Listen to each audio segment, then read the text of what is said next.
Pouvez-vous présenter votre entreprise et ses principales activités? La startup Virtuoso a pour but d'aider les collectivités et les entreprises à répondre aux différentes normes environnementales qui sont en train d'évoluer par rapport aux qualités de l'eau et aussi aux dangers, aux risques d'inondation.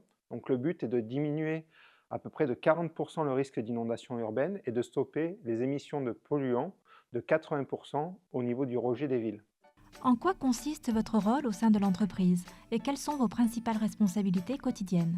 Mon rôle au sein de l'entreprise, c'est de développer correctement Virtuoso, puisqu'aujourd'hui c'est une demande qui est récente, la filtration des eaux pluviales. Et donc on a énormément de développement sur des systèmes à mettre en œuvre et aussi à se faire connaître. Et de chapeauter toute l'équipe aussi pour ordonner tout ça. Et donc on a différents rendez-vous, ça peut être avec des maires, là j'étais sur Paris, ou par exemple par rapport à des inondations, j'étais sur Valence. Donc voilà, il faut jongler avec tous ces éléments-là. Combien de salariés compte votre entreprise et comment est structurée votre équipe? Donc aujourd'hui on est 6 dans la société Virtuoso, dont moi-même. On a Mélodie qui gère le côté administratif, réponse de mail, l'organisation, du planning, des choses comme ça. On a Romain qui s'occupe des plans et aussi des appels à projets européens, parce qu'on va sur des appels à projets européens, parce que ça peut être un démonstrateur, justement, c'est ce qui est recherché, des nouveaux procédés pour conserver la biodiversité. Donc il y a vraiment un axe important là-dessus. On a Enzo, qu'on vient de recruter depuis peu, qui va s'occuper justement de prendre attache de prendre attache vers les communes pour se faire connaître, donc de la commercialisation des produits. On a Aurélie qui s'occupe de la com, donc qui fait les vidéos de présentation pour expliquer sur les réseaux, tout ça. Et on a Elodie qui s'occupe partie compta, euh, la gestion de l'entreprise. Pouvez-vous décrire une journée type dans votre entreprise?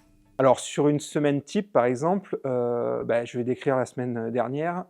J'étais à Valence donc pour les inondations qui se sont passées, pour aller voir le fonctionnement et tout ce qui a pu se passer et mieux comprendre les matières transportées par les flux d'eau, parce que c'est ce qui crée beaucoup de problèmes d'inondation, même dans notre secteur ou quoi que ce soit. J'ai eu rendez-vous avec la mairesse de la Motte, par exemple. On répond entre-temps à des appels à projets. Quand j'ai un peu de temps qui me reste, je viens à l'atelier pour fabriquer les prototypes et avancer sur le sujet. On est en train de lancer une phase d'industrialisation avec un gros groupe, donc ça demande beaucoup de temps aussi et d'échanges là-dessus. Donc vraiment, il faut jongler et être partout. Il y a des changements de programme réguliers. Les journées sont très, très, très chargées. Prévoyez-vous de recruter prochainement? Et quel profil recherchez-vous pour accompagner le développement de votre entreprise? Donc déjà, on a recruté il n'y a pas longtemps 2 personnes. Là, effectivement, on repart sur une recherche active dans peu de temps pour faire une thèse justement sur tout le schéma directeur des flux d'eau et du comportement des flux d'eau et des matières transportées pour démontrer justement la véracité de tout ce qu'on étudie depuis maintenant 5 ans.